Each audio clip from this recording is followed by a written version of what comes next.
आज मैं आपसे कोई किताब की बात नहीं करूंगा। आज मैं आपसे आपकी बात करूंगा।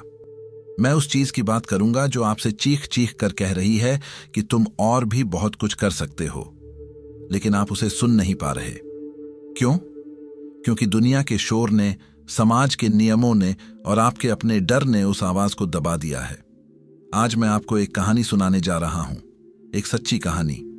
यह कहानी है ये साबित करने की कि आपकी उम्र, आपकी पढ़ाई, आपका बैंक बैलेंस आपकी सीमा नहीं है। आपकी सीमा सिर्फ आपकी सोच है। नमस्कार दोस्तों, मैं हूं सौरभ और स्वागत है आपका बुक ट्यूबर हिंदी पर। कल्पना कीजिए, साल 1983, सिडनी, ऑस्ट्रेलिया। दुनिया की सबसे कठिन, सबसे क्रूर रेस शुरू होने वाली है। ये कोई आम मैराथन नहीं थी। ये थी सिडनी से मेलबर्न तक की अल्ट्रा मैराथन, 875 किलोमीटर। जी हां, 875 किलोमीटर। दिल्ली से पटना जितनी दूरी या मुंबई से बेंगलोर जितनी, और ये दूरी आपको भागकर पूरी करनी थी। इस रेस में हिस्सा लेने के लिए दुनिया के कोने कोने से एथलीट आए थे। 20 साल के, 25 साल के जवान लड़के। इनके शरीर लोहे के बने थे। इन्हें बड़ी बड़ी जूतों की कंपनियों ने स्पॉन्सर किया था। Nike, Adidas. इनकी ट्रेनिंग, इनका खाना, इनकी नींद, सब कुछ वैज्ञानिकों की देखरेख में तय होता था। ये सुपर ह्यूमन थे। और फिर रेस शुरू होने से ठीक पहले भीड़ में एक हलचल होती है। एक 61 साल का आदमी धीरे धीरे स्टार्ट लाइन की तरफ बढ़ रहा है। उसका नाम है क्लिफ यंग। वो कोई एथलीट नहीं लगता, वो एक किसान है।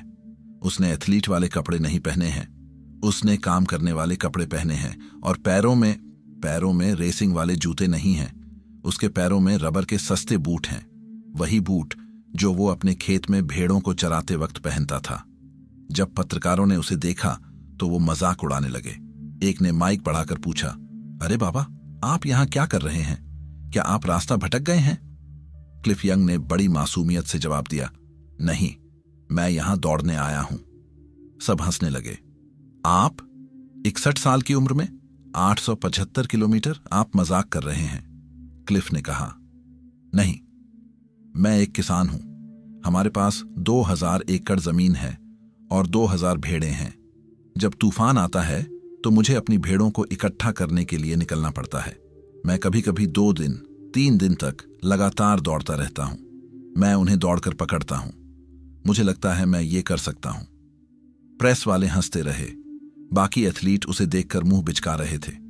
उन्हें लगा ये कोई पागल है जो पब्लिसिटी के लिए आया है। रेस शुरू करने वाली बंदूक चली और सारे एथलीट, वो 25 साल के जवान लड़के, हवा की तरह आगे निकल गए। क्लिफ यंग, वो पीछे रह गया। वो दौड़ नहीं रहा था, वो एक अजीब से स्टाइल में जॉगिंग कर रहा था। उसके पैर घिसट रहे थे। वो ऐसा लग रहा था मानो अभी गिर पड़ेगा। पहले कुछ घंटों में ही वो बाकी दौड़ने वालों से मीलों पीछे हो गया। सबने मान लिया, ये बूढ़ा 1-2 घंटे में थक कर बैठ जाएगा। ये बस एक मजाक था। अब यहां से असली कहानी शुरू होती है। असली खेल शुरू होता है। उन सभी बड़े एथलीटों का, उन एक्सपर्ट्स का एक प्लान था। प्लान यह था कि वो 18 घंटे दौड़ेंगे और 6 घंटे सोएंगे। ये वैज्ञानिक तरीका था। शरीर को रिकवर करने के लिए 6 घंटे की नींद जरूरी थी। ये नियम था। तो पहले दिन 18 घंटे की दौड़ के बाद सारे एथलीट अपने अपने टेंट में अपनी अपनी मसाज करवाकर खास ड्रिंक्स पीकर सो गए। लेकिन जब वो अगली सुबह उठे तो उन्हें एक खबर मिली। एक ऐसी खबर जिसने उनके पैरों तले जमीन खिसका दी। उन्हें बताया गया कि जब वो सो रहे थे, वो 61 साल का किसान क्लिफ यंग, वो दौड़ता रहा। वो रुका ही नहीं, वो पूरी रात दौड़ता रहा। एथलीट्स हंसे, पागल है, शरीर जवाब दे देगा। वो आज रात तक रेस से बाहर हो जाएगा। दूसरा दिन आया, शाम हुई। 18 घंटे की दौड़ के बाद वो सारे सुपर ह्यूमन फिर से 6 घंटे सोने के लिए रुक गए, क्योंकि नियम यही कहता था, विज्ञान यही कहता था। लेकिन क्लिफ यंग, वो नहीं रुका। वो दूसरी रात भी दौड़ता रहा। उसे रास्ते में लोग खाने को कुछ दे देते, वो चलते चलते खा लेता, वो पानी पीता और बस चलता रहता अपने उस अजीब से स्टाइल में। तीसरे दिन तक उन एथलीटों की नींद हराम हो गई थी। उनकी हंसी गायब हो गई थी, क्योंकि वो 61 साल का किसान जिसे वो मजाक समझ रहे थे, वो अब उनसे मीलों आगे निकल चुका था। वो घबरा गए। उन्होंने अपनी नींद कम करने की कोशिश की। उन्होंने 18 घंटे की जगह 20 घंटे दौड़ना शुरू किया, लेकिन वो क्लिफ को पकड़ नहीं पाए। क्यों? क्योंकि क्लिफ तो रुक ही नहीं रहा था। वो सिस्टम से बाहर खेल रहा था। 5 दिन, 15 घंटे और 4 मिनट के बाद क्लिफ यंग ने फिनिश लाइन को पार किया। वो 875 किलोमीटर की रेस जीत चुका था। उसने सिर्फ रेस नहीं जीती थी, उसने उस रेस का वर्ल्ड रिकॉर्ड तोड़ दिया था। जो दूसरे नंबर पर एथलीट आया, वो क्लिफ से 10 घंटे बाद फिनिश लाइन पर पहुंचा। पूरा ऑस्ट्रेलिया, पूरी दुनिया सन्न थी। ये कैसे हो गया? एक 61 साल के किसान ने रबर के बूट पहनकर बिना सोए दुनिया के बेस्ट एथलीटों को कैसे हरा दिया? जब रेस के बाद पत्रकारों ने क्लिफ को घेर लिया और उससे पूछा, क्लिफ, तुमने ये कैसे किया? तुम्हारा सीक्रेट क्या है? तो क्लिफ यंग ने जो जवाब दिया, वो जवाब ही इस वीडियो का सार है। क्लिफ ने बड़ी मासूमियत से कहा, मुझे नहीं पता था कि मुझे सोना भी है। उसे पता नहीं था कि उसे सोना भी है। वो जीता, इसलिए नहीं कि वो सबसे तेज था। वो जीता इसलिए नहीं कि उसके जूते सबसे महंगे थे। वो जीता क्योंकि वो अज्ञानी था। वो जीता क्योंकि उसे नियम नहीं पता थे। उसे किसी ने बताया ही नहीं था कि 875 किलोमीटर भागने के लिए 6 घंटे सोना जरूरी होता है। उसे किसी ने सिखाया ही नहीं था कि 61 साल की उम्र में इंसान बूढ़ा हो जाता है। उसका दिमाग उन सीमाओं से आजाद था जिन्हें हम ज्ञान कहते हैं। ये कहानी सिर्फ रोंगटे खड़े करने के लिए नहीं है। ये कहानी है आपके दिमाग के उस सॉफ्टवेयर को समझने के लिए जो आपको रोक रहा है। उन सारे एथलीटों के साथ क्या गलत हुआ? वो सब क्लिफ से ज्यादा जवान थे, ज्यादा फिट थे, उनके पास बेहतर टेक्नोलॉजी थी, फिर भी वो हार गए। क्यों? वो हारे सीखी हुई लाचारी, लर्न्ड हेल्पलेसनेस की वजह से। ये मनोविज्ञान का एक बहुत बड़ा सिद्धांत है जिसे मार्टिन सेलिगमैन ने खोजा था। ये कहता है कि जब एक इंसान को बार बार ये यकीन दिला दिया जाता है कि वो एक स्थिति को बदल नहीं सकता, तो वो कोशिश करना ही बंद कर देता है, भले ही बाद में उसके सामने आजादी का दरवाजा खुला हो। वो सारे एथलीट एक्सपर्ट थे। उन्होंने बड़ी बड़ी किताबें पढ़ी थीं। उन्हें कोच ने सिखाया था कि शरीर की एक सीमा होती है। उन्हें विज्ञान ने बताया था कि 18 घंटे दौड़ो, 6 घंटे सो। ये ज्ञान ही उनकी जेल बन गया। ये नियम ही उनकी जंजीर बन गया। जब क्लिफ यंग रात भर दौड़ रहा था, तब भी ये एथलीट सो रहे थे। क्यों? क्योंकि उनकी किताब कहती थी कि सोना है। वो अपनी सीखी हुई लाचारी के कैदी थे। अब एक पल रुकिए और अपनी जिंदगी के बारे में सोचिए। आपको भी तो यही सिखाया गया है। आपको किसने सिखाया कि 40 की उम्र के बाद शरीर जवाब देने लगता है? आपको किसने सिखाया कि अच्छी नौकरी के लिए बड़ी डिग्री जरूरी है? आपको किसने सिखाया कि एक उम्र के बाद आप नया कुछ सीख नहीं सकते? आपको किसने सिखाया कि आपकी बीमारी लाइलाज है? ये सब वही 6 घंटे की नींद है। ये वो नियम है जो समाज ने, परिवार ने और खुद आपने अपने दिमाग में भर लिए हैं। आप क्लिफ यंग से बेहतर दौड़ सकते हैं, लेकिन आप दौड़ ही नहीं रहे। क्यों? क्योंकि आप तो स्टार्ट लाइन पर खड़े होकर नियम की किताब पढ़ रहे हैं। आप सीखी हुई लाचारी के शिकार हैं। आप मान चुके हैं कि बस इतना ही हो सकता है। क्लिफ यंग की जीत इस सीखी हुई लाचारी के मुंह पर एक तमाचा है। क्लिफ ने यह साबित किया कि जब आप नियमों को मानने से इनकार कर देते हैं, जब आप अपनी सोच की सीमाओं को तोड़ देते हैं, तब आप असंभव को संभव बना देते हैं। वो एथलीट अपने शरीर की वजह से नहीं हारे, वो अपने ज्ञान की वजह से हारे। उनका ज्ञान उनकी सीमा बन गया था। तो सवाल उठता है कि क्लिफ के पास ऐसा क्या था जो उन एथलीटों के पास नहीं था? उसके पास थी अज्ञानता की ताकत। उसके पास था बिगिनर्स माइंड, या जिसे ज़ेन फिलॉसफी में शोशिन कहते हैं। शोशिन का मतलब है हर चीज को एक बच्चे की नजर से देखना। एक ऐसी नजर जिसके पास कोई पहले से बनी हुई धारणा नहीं है, कोई नियम नहीं है, कोई सीमा नहीं है। एक बच्चा जब पहली बार आग को देखता है तो वो ये नहीं सोचता कि ये मुझे जला देगी, वो बस उसकी तरफ बढ़ता है। क्लिफ यंग का दिमाग शोशिन था। वो एक बिगिनर था। उसे नहीं पता था कि अल्ट्रा मैराथन कैसे दौड़ी जाती है। उसे नहीं पता था कि एक्सपर्ट क्या कहते हैं। उसके दिमाग में सिर्फ एक बात थी, मुझे सिडनी से मेलबर्न जाना है और मैं तब तक चलता रहूंगा जब तक पहुंच नहीं जाता। बस इतना ही सिंपल। हम सब एक्सपर्ट बनकर अपनी जिंदगी जी रहे हैं। हम जानते हैं कि क्या हो सकता है और क्या नहीं हो सकता। हम जानते हैं कि हमारे बच्चे का भविष्य क्या होना चाहिए। हम जानते हैं कि जिंदगी जीने का सही तरीका क्या है। और यही ज्ञान, यही एक्सपर्टीज हमारा सबसे बड़ा दुश्मन है। ये हमें शोषण की मासूमियत से दूर ले जाता है। ये हमें क्लिफ यंग बनने से रोकता है। मशहूर दार्शनिक जे कृष्णमूर्ति ने कहा था, बहुत दूर जाने के लिए आपको ये जाने बिना शुरू करना होगा कि आप कहां खत्म होंगे। क्लिफ यंग को नहीं पता था कि वो कहां खत्म होगा। उसे ये भी नहीं पता था कि वो जीतेगा। वो बस करने में यकीन रखता था, सोचने में नहीं। और यही फर्क है। हम अपनी 90% ऊर्जा सोचने में, प्लान करने में, डरने में लगा देते हैं और करने के लिए सिर्फ 10% बचती है। क्लिफ ने अपनी 100% ऊर्जा सिर्फ करने में लगा दी। उसने सोचना बंद कर दिया। क्या आप आज अपनी जिंदगी को शोषण से देख सकते हैं? क्या आप भूल सकते हैं कि क्या हो सकता है और क्या नहीं हो सकता? क्या आप अपनी उस बीमारी को एक बिगिनर्स माइंड से देख सकते हैं, ये जाने बिना कि ये लाइलाज है? क्या आप अपने उस टूटते रिश्ते को बिगिनर्स माइंड से देख सकते हैं, ये जाने बिना कि अब कुछ नहीं हो सकता? जिस पल आप जानना बंद कर देंगे, उसी पल आप जीना शुरू कर देंगे। जिस पल आप नियम भूल जाएंगे, उसी पल आप क्लिफ यंग बन जाएंगे। आप कहेंगे ये सब बातें फिलॉसफी की हैं, मोटिवेशन की हैं। असल जिंदगी में ऐसा नहीं होता। अगर आप ऐसा सोच रहे हैं तो आप गलत हैं। ये कोरी फिलॉसफी नहीं है, ये शुद्ध विज्ञान है। इसे कहते हैं न्यूरोप्लास्टिसिटी। न्यूरोप्लास्टिसिटी विज्ञान की वो खोज है जो कहती है कि आपका दिमाग एक पत्थर की लकीर नहीं है जिसे बदला नहीं जा सकता। आपका दिमाग एक गीली मिट्टी की तरह है। आप इसे जैसा चाहें वैसा आकार दे सकते हैं। आप जो सोचते हैं, जो महसूस करते हैं, जो करते हैं, उससे आपके दिमाग में नए न्यूरल पाथवे, तंत्रिका पथ बनते हैं। डॉक्टर जो डिस्पेंजा, जिनके काम को आप लोग इतना पसंद करते हैं, वो इसी न्यूरोप्लास्टिसिटी के मास्टर हैं। वो कहते हैं आपकी सोच आपकी जिंदगी बनाती है। अब इसे क्लिफ यंग से जोड़ते हैं। उन सारे एथलीटों के दिमाग में एक पाथवे बना हुआ था। 18 घंटे दौड़ो, 6 घंटे सो। ये पाथवे इतना मजबूत था कि वो उसे तोड़ ही नहीं सकते थे। लेकिन क्लिफ यंग, उसका नॉर्मल क्या था? उसका नॉर्मल था 2000 भेड़ों के पीछे 3 दिन तक बिना सोए भागना।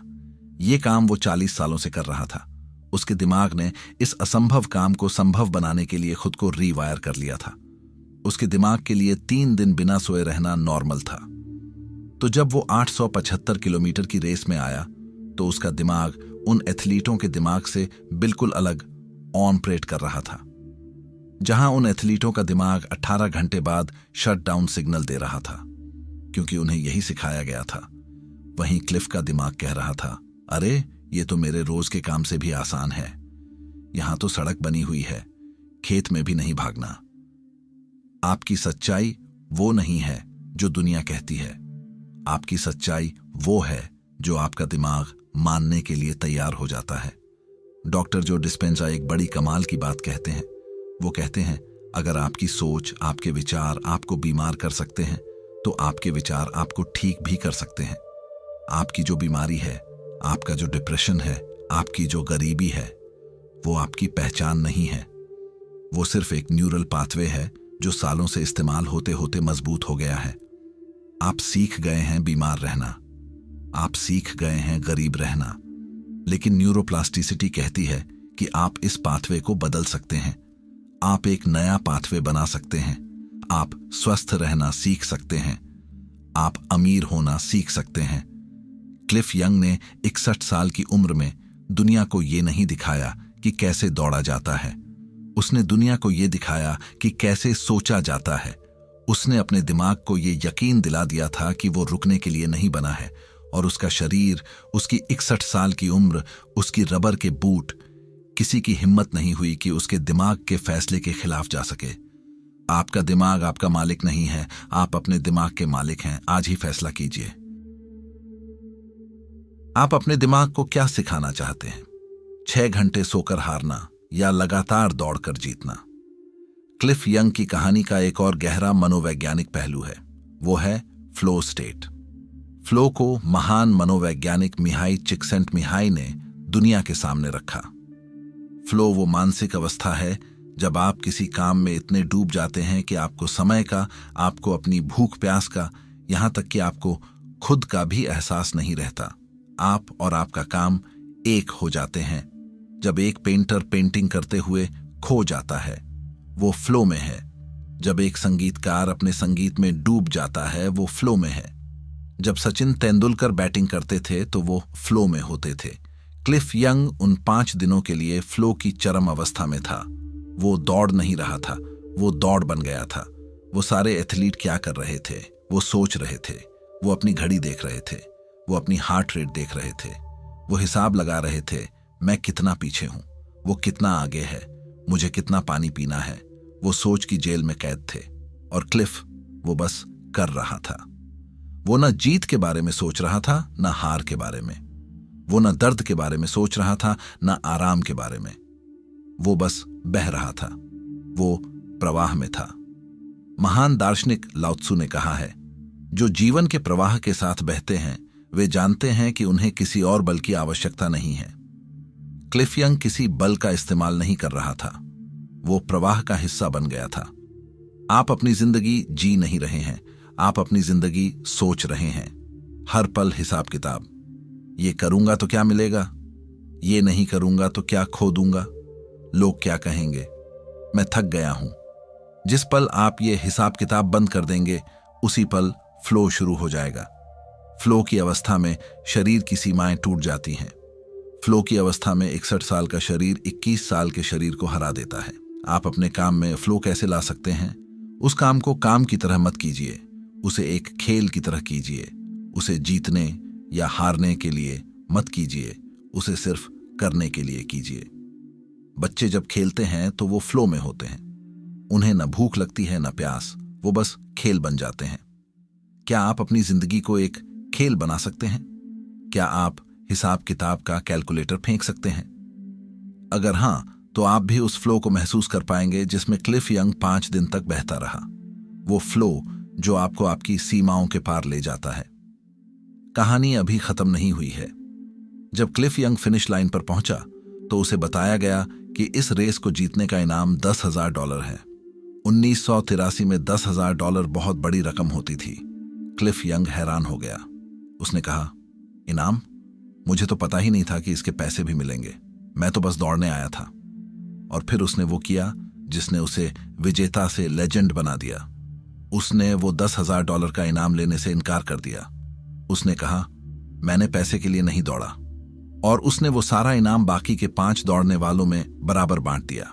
ये है क्लिफ यंग, एक ऐसा इंसान जो सिस्टम से इतना बाहर था कि उसे न सिस्टम के नियम पता थे और न ही सिस्टम के इनाम का लालच था।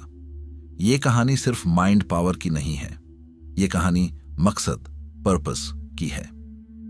विक्टर फ्रैंकल एक और महान मनोवैज्ञानिक जिन्होंने मैन सर्च फॉर मीनिंग जैसी अद्भुत किताब लिखी, वो कहते हैं, जिस इंसान के पास जीने का क्यों है वो लगभग हर कैसे को सह सकता है। उन सारे एथलीटों का क्यों क्या था? जीतना, स्पॉन्सरशिप, पैसा, फेमस होना। क्लिफ यंग का क्यों क्या था? मुझे दौड़ना है, बस, शुद्ध, बिना किसी मिलावट के। उसका क्यों इतना मजबूत था कि उसे कैसे, दर्द, नींद, उम्र की परवाह ही नहीं थी। आप एक दिन में क्लिफ यंग नहीं बन सकते। क्लिफ भी एक दिन में नहीं बना था। वो 40 साल से हर दिन भेड़ों के पीछे भाग रहा था। वो छोटी छोटी आदतों से बना था। उसकी जीत एक दिन में नहीं हुई थी। वो 40 साल की तपस्या का फल था। क्या आप हर दिन 1% बेहतर हो रहे हैं? क्लिफ यंग ने हमें दौड़ना नहीं सिखाया, उसने हमें होना सिखाया। उसने हमें सिखाया कि समाज के बनाए नियमों पर सवाल उठाओ। उसने हमें सिखाया कि ज्ञान से ज्यादा जरूरी मासूमियत है।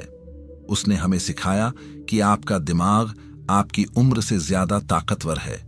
उसने हमें सिखाया कि प्रवाह, फ्लो में बहना संघर्ष करने से बेहतर है। और उसने हमें सिखाया कि मकसद इनाम से बड़ा होता है। आज हम सब एक रेस दौड़ रहे हैं, पैसे की रेस, सफलता की रेस, बेहतर दिखने की रेस। और हम सब ने एक्सपर्ट्स की बातें मान ली हैं। हम सब 18 घंटे दौड़ते हैं और 6 घंटे सोने का नाटक करते हैं। हम सब सीखी हुई लाचारी के शिकार हैं, लेकिन आपके अंदर, मेरे अंदर, हम सबके अंदर एक क्लिफ यंग सो रहा है। वो बस बाहर आने का इंतजार कर रहा है।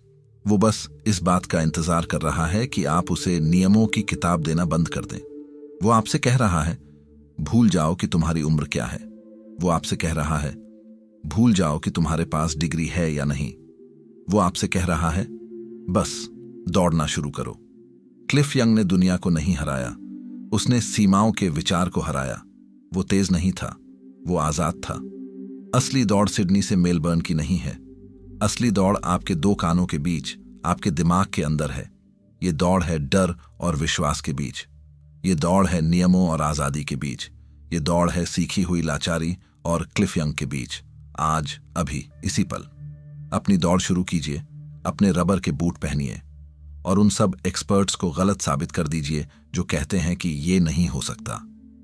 दौड़िए, तब तक दौड़िए जब तक आपकी सीखी हुई लाचारी थक कर बैठ न जाए। दौड़िए, तब तक दौड़िए जब तक आपकी बीमारी आपका साथ न छोड़ दे। दौड़िए, तब तक दौड़िए जब तक आपका डर विश्वास में न बदल जाए।